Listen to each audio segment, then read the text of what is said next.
Nothing is more frustrating than having your whole office shut down because the internet has failed. Hey, this is Justin Hitt with Inside Strategic Relations. If you want to get better results, you need a backup plan. Everybody's so used to using the internet. It has really become a crutch. It's really become a part of our everyday life. But what do you do when the internet goes down? Now, I usually have a dual connection to the internet. So I have a business service and a consumer service, or two business services with two independent network providers. But in this house we live in Martinsville, Virginia, I can't find two high-speed providers. So we have about a 250 megabyte connection. It's not like when I was in Williamsburg when I could have two 1 gigabyte connections connected. So I had a reliable backup. But right now, as you can tell by my voice, we are out of internet. So I'm working offline with my backup plan. I'll share that a little bit about that with you. Part of my backup plan is ready to do work that is primarily on the local machine. So for example, I was working on a couple of reports for clients. I was working on some editing, and I was using local files. Now, if you're working on a network drive, maybe you're working off a SharePoint, you have a failure, you can actually save that file to your local machine and finish your work. But these cases, it's actually packaged work that is like catch-up work, like a development plan. Or in this case, I was writing a few articles and doing a podcast. But this is work ready to go because the internet's not always going to work.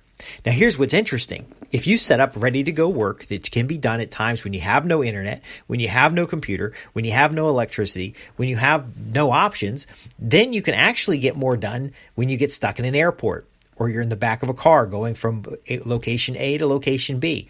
It could be a list of telephone follow-up calls. You can always pick up a phone and make a phone call. If one thing doesn't work, do something else. The big thing that I want to make sure, if you want power and influence in your industry, if you want to be able to accomplish more, if you want to keep leveling up your career and your business, then you've got to have these packaged things ready to go at all times and with you. Now, the lesson goes back to when you're a kid. My parents always told me when I said, I'm bored, I don't know what to do, they always told me it wasn't their fault and that I had to be responsible for my time and find something to do. And very often I found pretty cool things to do. I'd meet some other kids and we'd get together and go run around, have some fun. I'd keep a book in my backpack. I'd keep a notepad and some paper, and I'd draw pictures. I would find something to occupy myself. Now, unfortunately, we've been trained by society to occupy kids by putting them in front of a television or putting them in front of a device. And that is actually not helping them in the long term, because that sense of boredom helps develop what I want to do versus what I have to do. And those spaces where kids are otherwise bored or adults are otherwise unable to work become opportunities to expand our knowledge. Now, I've seen office workers who have a book set aside, and when the power goes out or when the computer fails or they're waiting on something to load, they simply just get out their book and read the book. It's a great way to catch up on reading. Others will take a walk around the building. I'm suggesting productive activities that expand and enhance your ability to earn. I'm suggesting activities that give you an edge or a head start on things. For example, you can set your email client to offline. You can respond to all your emails in a batch, and then simply, when the internet comes back, the emails get sent. Meanwhile, you've got those out of the way because you had focused time to accomplish what you want. If you have no power and you're not in front of a computer, you can grab a notepad and a piece of paper. I like to grab these small index cards, and I'll write an outline of what I want it to write on the computer, and then I can just go through the card. So I might have a card that says a person's name and then a subject and then a couple bullet points about what I wanted to talk with that person about. I'd stack up those cards. I've gone through them in batch, and then if the internet or the electricity doesn't come back, I simply pick up those cards and pick up a phone, and I call each person going through their card, and then on the back of the card, I write any notes from the call.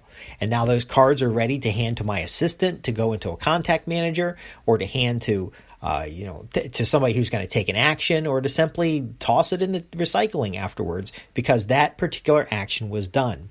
The key of what I'm describing here is having a plan for a plan. It's having a plan. If your first plan doesn't work, you just do something else.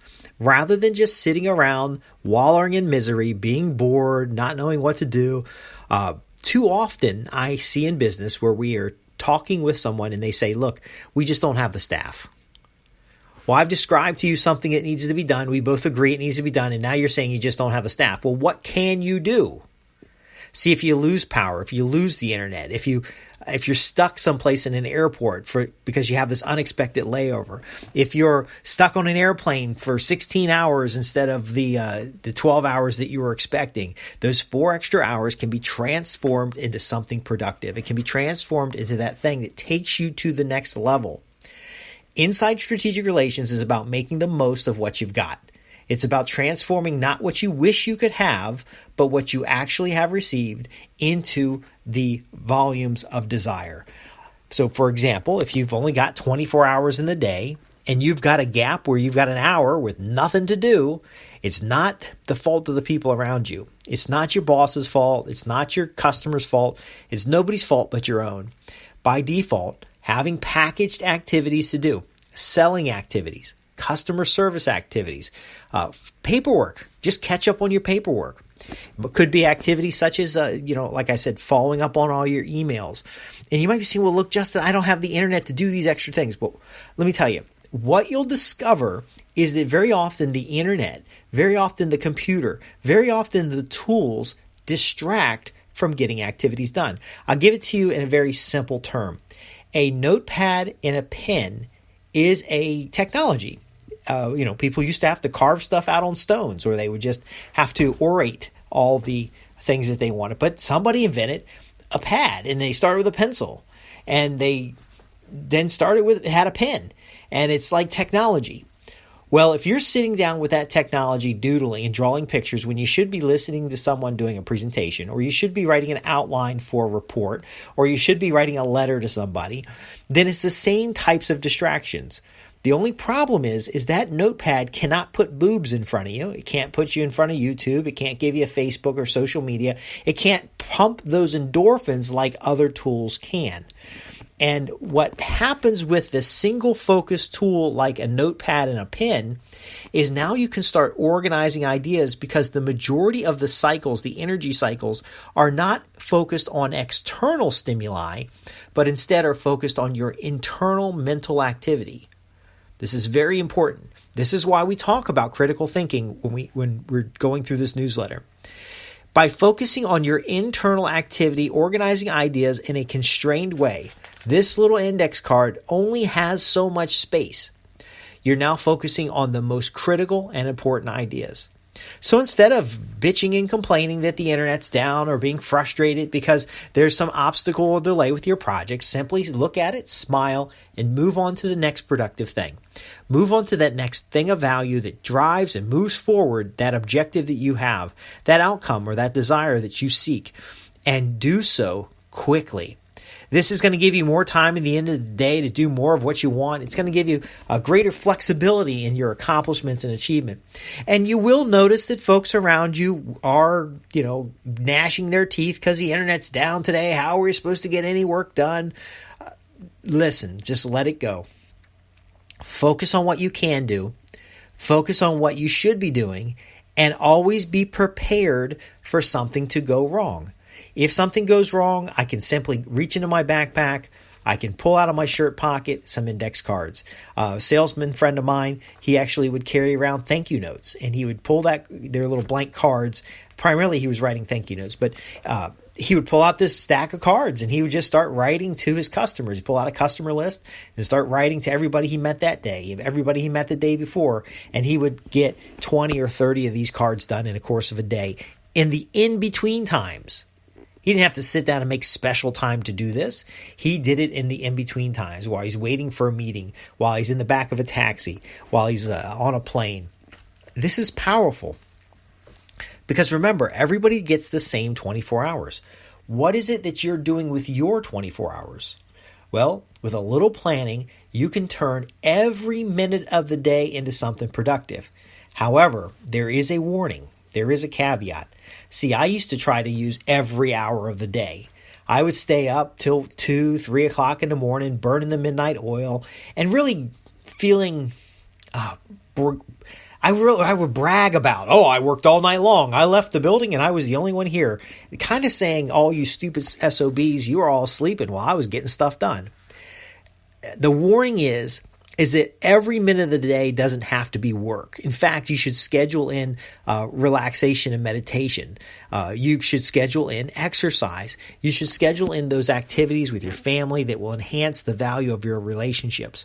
So if the internet goes down, maybe instead of screwing around or complaining or being upset, you pick up the phone and call your significant other, you call your kid, leave a voicemail message for your kid, write a little handwritten note to provide to your family when you get home, or to sneak into, put it in their purse or their bag or whatever, and surprise them. You might take an opportunity to run a quick errand. So this may not even be anything work-related, but it's simply getting something else done that has a higher value than bitching and complaining that the internet is down and that you're unable to do what you want. And why is it always this way? Folks, being a producer, being someone who gets results is about choosing to get results. It's about preparing to get results. It's about thinking about that edge, that opportunity, that little bit of extra that goes the furthest mile, while cultivating and valuing business relationships. Now, your personal relationships are important too, but the business relationships we can directly convert into capital. Your personal relationships, that's a support mechanism. We can talk about that in another program. But ultimately, if you are at work and you've designated this time to work, then nothing should stop you from working. There's no need to go screw around. I was working in IT services, and every time the network went down or there was a major outage for whatever reason, like today, my internet is down because it's snowing outside and the lines froze. So they had ice on the lines, lose a few connections. I'm still getting stuff done. Yes, you could have backup internet service. Yes, you could have alternate devices that use cellular instead of the landline internet. Sure, you can do a lot of other things, but most importantly, you can be prepared. And that way you get something done, you get something of value done, you get moving forward towards your goals and objectives, and you find the opportunity to cultivate those relationships that make your long-term interests move forward. I'm Justin Hitt with Inside Strategic Relations. You can visit us at www.insidestrategicrelations.com. I'm here to help you create and keep profitable customers and transform business relationships and the profits guaranteed. And again, you can do this by being prepared for the distraction, being prepared for the interruption, being prepared for the obstacles. And it's a lot easier than you think. Thanks for listening.